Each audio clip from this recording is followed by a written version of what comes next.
చూస్తున్నాం. తెలంగాణలో రాజధాని అంటే టక్కున గుర్తొచ్చేది జంట నగరాలు. ఆ తర్వాత కాలంలో ఐటీ భూమితో సైబరాబాద్ రూపంలో మూడో మహానగరంగా ఆవిష్కృతమైంది. ఈ మూడింటికి తోడుగా ముచ్చర్లలో నాలుగో ఫ్యూచర్ సిటీగా రూపొందబోతోంది.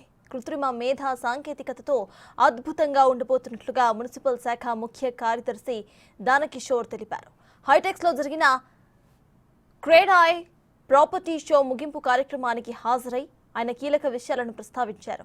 రియల్ ఎస్టేట్ డెవలపర్స్ అసోసియేషన్స్ నుంచి వచ్చే విజ్ఞప్తులను ప్రభుత్వం పరిష్కరిస్తుందని హామీ ఇచ్చారు ఆయన.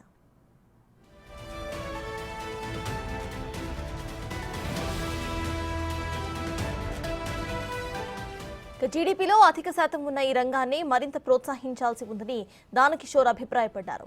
ఇంటర్నెట్ వచ్చి ఆర్థిక వ్యవస్థను ఏ విధంగా పరుగులు పెట్టించిందో ఏఐ కూడా ముచ్చర్లలో రాబోయే సిటీలో గణనీయమైన మార్పులు తీసుకువస్తుందని తెలిపారు ఆయన.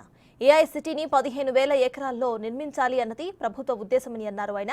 అది science, sports, health hub, educational hub ఇలా 8 రకాల సిటీల సమాహంగా ఉండబోతుందని అన్నారు. అయితే ప్రస్తుతం వివిధ కంపెనీల విద్యుత్ వినియోగం భారీగా ఉంటుందని, ఏఐ సిటీలో విద్యుత్ వినియోగం చాలా తక్కువగా ఉండేలా ప్రణాళికలు ఉండబోతున్నాయని తెలిపారు ఆయన. సీఎం రేవంత్ నేతృత్వంలోని ప్రతినిధి బృందం దావోస్, లండన్, సింగపూర్ దేశాల్లో పర్యటించి హైదరాబాద్ అభివృద్ధికి అనువైన ప్రణాళికలను అన్వేషించిందని, యుఎస్ పర్యటన ద్వారా మరిన్ని చర్యలు చేపట్టబోతుందని తెలిపారు. One of the fastest growing cities in the country, 10 fastest growing cities in the world are in India. దాంట్లో మనం ఒకటి. We grow at 8.47 year-on-year growth అండి. ప్రతి సంవత్సరం కూడాను 8.47 year-on-year growth పోతుంది. It's one of the highest. Next highest is I think Surat is 9.1%. It's a very small city. So ఈ సిటీని ఏ రకంగా ముఖ్యమంత్రి గారు తీసుకెళ్లాలనుకున్నారంటే, ఆ రోజు మిమ్మల్ని కలిసినప్పుడు ఆర్టీసీ కోహినూరులో వారు ఆ రోజు చేసిన ప్రోగ్రాంలు చెప్తాను నేను. That day morning he was in assembly, క్యాబినెట్లో కూర్చున్నారు, మంత్రులందరూ కూడా చాలా వాటికి అప్రూవల్స్ ఇచ్చారు. Then he went to that AI సిటీకి వెళ్ళారు. ఇంతకుముందు రాజశేఖర రెడ్డి గారితో మాట్లాడి చెప్పారు, హైదరాబాద్ వచ్చింది, సికింద్రాబాద్ వచ్చింది, సైబరాబాద్ వచ్చింది, నెక్స్ట్ వచ్చే సిటీ వచ్చేసి ముచ్చర్ల దగ్గర 15,000 ఎకరాల్లో కొత్త సిటీ రాబోతా ఉంది. ఈ సిటీని ప్రస్తుతానికి మేము ఏఐ సిటీ అంటున్నాం, బట్ దాన్ని నేమ్ చేయాల్సిన అవసరం ఉంది.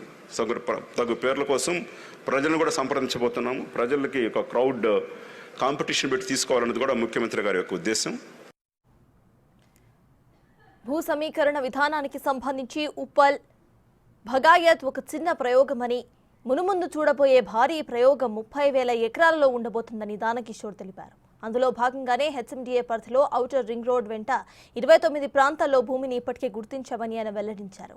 హెచ్ఎండిఏ పరిధిలో 61 ఇండస్ట్రియల్ పార్క్స్ ఉన్నాయని, వాటన్నిటిని కూడా కలుపుతూ రేడియల్ రోడ్లు తీసుకురావాలని సీఎం నిర్ణయించారని తెలిపారు. ఇంతకుముందు ఔటర్ పరిధిలో 35 రేడియల్ రోడ్లు ప్లాన్ చేయగా అందులో 20 పూర్తయ్యాయని, మరో 4 రోడ్లు పనులు సాగుతున్నాయని చెప్పారు. సో ఏ అనేది మనకి ఎట్లయితే ఇంటర్నెట్లో ఎట్లయితే 1970s, 80sలో వచ్చి ఎకానమీని మొత్తాన్ని బూస్ట్ చేసిందో, AI is going to boost like that. When internet came, all the things you are shown, all are happening in internet now. You can't imagine the world without internet. When electricity was invented, అని అన్నమాట బేసికల్గాను. అది ఎంత తీసుకొచ్చిందో కంప్యూటర్లో తీసుకొచ్చాయి, ఇంటర్నెట్లో తీసుకొచ్చింది. AI ఎలా చేయబోతుంది అనేది ఎవరికి అర్థం కావట్లేదు యాక్చువల్గాను. It can happen very very quickly.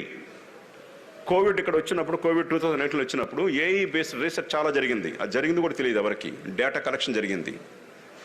So ఈ ఏఐ సిటీని తీసుకురావాలనేది ప్రభుత్వం యొక్క ముఖ్య ఉద్దేశం. 15,000 ఎకరాల్లో ఒక సిటీ వస్తుందంటే, ఆ సిటీలో not only artificial intelligence city, there will be ఒక సైన్స్ సిటీ ఉంటుంది, అంటే హెల్త్ హబ్ ఒకటి ఉంటుంది, health city.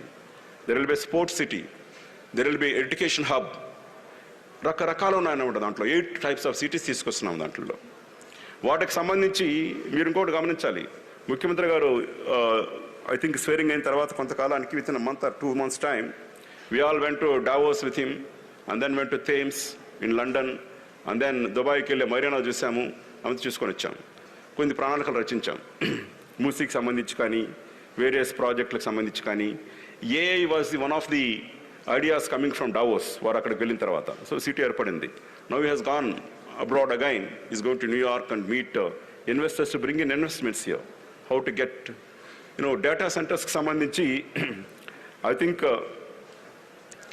by 2025, it is expected that about 15.3 million square feet of construction space will be required for data centers alone. వీటన్నిటినీ కూడా అనుసంధానం చేస్తూ outer నుంచి రీజనల్ రింగ్ రోడ్డు వరకు 51 అదనపు రోడ్లకు ప్రణాళికలు రూపొందించామని తెలిపారు. అందులో భాగంగానే ఇప్పటికే ఉన్న 27 రోడ్లను 100 అడుగుల నుంచి 200 అడుగుల మేర వెడల్పులు చేయాల్సిన అవసరం ఉందని తెలిపారు. రాష్ట్రానికి వచ్చే ఆదాయంలో 60% హైదరాబాద్ నుంచే వస్తుందన్న రాజధానిని మరింత అభివృద్ధి చేసుకుని పెట్టుబడులు వచ్చే విధంగా ఆకర్షణీయంగా తీర్చిదిద్దేందుకు ప్రభుత్వం చర్యలు చేపడుతోందని తెలిపారు. ఆయన మెట్రో రైల్స్ కు సంబంధించి 5 కారిడార్స్ లో 78 కిలోమీటర్ల మేర విస్తరణకు 5 ఏళ్లలో 24,000 కోట్లు ఖర్చు చేసేందుకు రాష్ట్ర ప్రభుత్వం నిర్ణయం తీసుకుందని తెలిపారు.